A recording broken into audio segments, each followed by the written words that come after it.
অতিরিক্ত গরম, গরমের কারণে অসহ্য লাগে। এই গরম গাড়ি চালান জানা খুব কষ্ট। অভাবে কারণে আমরা তো গাড়ি চালাতে হয়, না চালালে তো পারি না। গরম বেশি তো পানিটা একটু বেশি খায়। এই জনগণের এই গরমের মধ্যে সেবা দিতে পারছে, এটাই অনেক কিছু। দেশব্যাপী চলছে টানা চতুর্থবারের মতো হিট অ্যালার্ট। রাজধানীতে উষ্ণতার মাত্রা বেড়ে যাওয়ায় জনজীবন অতিষ্ঠ, এতে বাড়ছে স্বাস্থ্য ঝুঁকি। অন্যান্য বছরের তুলনায় এবার গ্রীষ্মে তুলনামূলক গরমের মাত্রা বেশি। তবে তীব্র তাপপ্রবাহে বিপদে রয়েছে উত্তর ও দক্ষিণ ঢাকা সিটি কর্পোরেশনের 90% এলাকা। এই গরম গাড়ি চালান জানা খুব কষ্ট। মানুষ যারা চাকরি করে হেরাই তো সুখে আছে, আমরা তো দুঃখেই আছি। আমরা তো আর ভালো নাই। রাস্তার মধ্যে ওই যে 1 ঘন্টা থেকে কোনো ক্যাব পাই না, খাওন তো লাগছে 40 টাকা। অভাবে কারণে আমরা তো গাড়ি চালাতে হয়, না চালালে তো পারি না। এখন কাজের ফেরে দ্বারা গরমের মধ্যে বের হতে হয়, না বের হলে তো আর চলে না।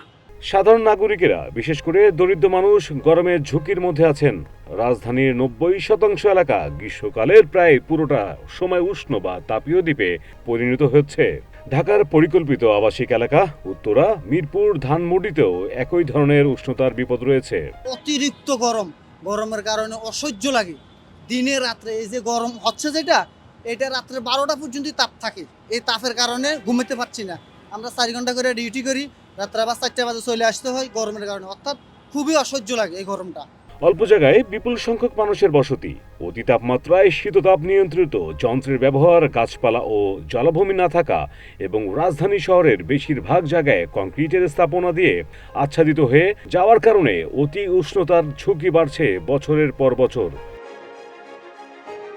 রেড কিচেন সোসাইটি, বাংলাদেশ আবহাওয়া অধিদপ্তর এবং ক্লাইমেট সেন্টারের যৌথভাবে ঢাকা শহরের উষ্ণতার বিপদের নিয়ে সমীক্ষা করেছে। সমীক্ষা থেকে জানা যায়, ঢাকার কামরাঙ্গীরচর, আদাবরের তাপমাত্রা এতটাই বেশি যে ওইসব এলাকায় অল্প সময়ে ঘরের বাইরে বের হলেই নানা ধরনের স্বাস্থ্য ঝুঁকি তৈরি হচ্ছে।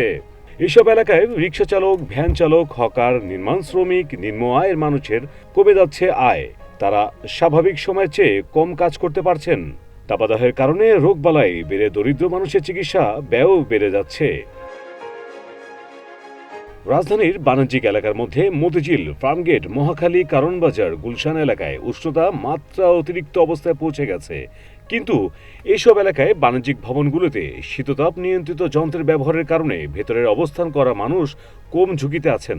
তবে ভবনগুলোর বাইরে বা সড়ক এবং উন্মুক্ত স্থানে উষ্ণতাও আরও বেড়ে যাচ্ছে এসব ভবনের শীততাপ নিয়ন্ত্রিত যন্ত্রের কারণে। উষ্ণতার বিপদে থাকা এলাকাগুলো হচ্ছে কামরাঙ্গীরচর, মিরপুর, গাবতলী, গোরান, বাসাবোর, টঙ্গী, শহীদনগর, বাবুবাজার, জুরাইন, হাজারীবাগ, পোস্তগোলা, যাত্রাবাড়ি, তেজকুনিপাড়া, নাখালপাড়া, সায়দাবাদ, কুর্মিটোলা, আজমপুর, কামরারপাড়া, মোহাম্মদপুর, আদাবর এবং মহাখালী। তবে শাহবাগ, রমনা পার্ক, সোহরাওয়ার্দী উদ্যান, আশেপাশে এলাকায় উষ্ণতার বিপদ কম। এমন কম ঝুঁকির অন্যান্য এলাকাগুলোর মধ্যে রয়েছে উত্তরখান, খিলক্ষেত ও ডেমরা। এইসব এলাকায় অনেক জায়গায় এখনও ঘনবসতি তৈরি হয়নি। এছাড়া এইসব এলাকায় এখনও কিছু গাছপালা ও জলাভূমি রয়েছে। মিশুক মুস্তফা, প্রবাস খবর।